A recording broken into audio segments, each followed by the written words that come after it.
కేంద్ర రాష్ట్ర ప్రభుత్వాలు విద్యారంగ సమస్యలు పరిష్కారం చేయడంలో తీవ్రంగా విఫలం చెందాయని ప్రగతిశీల ప్రజాస్వామ్య విద్యార్థి సంఘం పీడీఎస్యు రాష్ట్ర అధ్యక్ష కార్యదర్శులు కె భాస్కర్, ఎం వినోద్ కుమార్ ప్రభుత్వాన్ని డిమాండ్ చేశారు.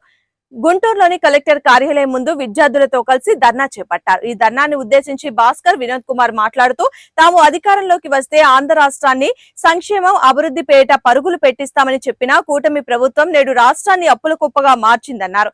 అన్ని వర్గాల ప్రజలు తీవ్ర ఇబ్బందుల్లో ఉన్నారని అన్నారు. విద్యారంగానికి ఇచ్చిన హామీలు తుంగలో తొక్కారన్నారు. ప్రధానంగా ప్రాథమిక విద్యా వ్యవస్థను ధ్వంసం చేస్తూ ప్రైవేటు, కార్పొరేట్ విద్యా సంస్థలకు దాసోహమవుతున్నారన్నారు. గత ప్రభుత్వం తీసుకున్న అనాలోచిత నిర్ణయాలను అమలు చేస్తూ 9 రకాల విద్యా వ్యవస్థలను అమలు చేస్తుందన్నారు. కె భాస్కర్, టీడీఎస్ రాష్ట్ర అధ్యక్షులు. ఈరోజు విద్యారంగ సమస్యలు పరిష్కరించాలని గుంటూరు జిల్లా కలెక్టర్ కార్యాలయం ముందు ధర్నా నిర్వహించడం జరిగింది. ముఖ్యంగా రాష్ట్ర వ్యాప్తంగా ఉన్నటువంటి విద్యారంగ సమస్యలు పరిష్కరించడంలో కూటమి ప్రభుత్వం తీవ్రంగా విఫలం చెందింది. ప్రస్తుతం విద్యాశాఖ మంత్రిగా ఉన్నటువంటి నారా లోకేష్ గారిని పీడీఎస్ గా సూటిగా ఒకటే ప్రశ్నిస్తా ఉన్నాం.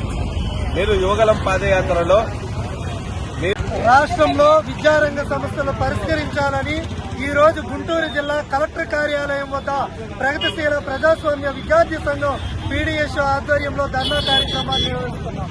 ప్రధానంగా ఈ రాష్ట్రంలో విద్యార్థులు, నిరుద్యోగులు అనేక సమస్యల్ని ఎదుర్కొంటా ఉన్నారు. ఈ రాష్ట్రంలో కూటమి ప్రభుత్వం అధికారంలోకి వచ్చి ఏడాది కాలం పూర్తవుతుంది. ఆనాడు యువగలం పాదయాత్రలో నారా లోకేష్ గారు విద్యార్థులకి, నిరుద్యోగులకి ఇచ్చినటువంటి హామీలను అమలు చేయడంలో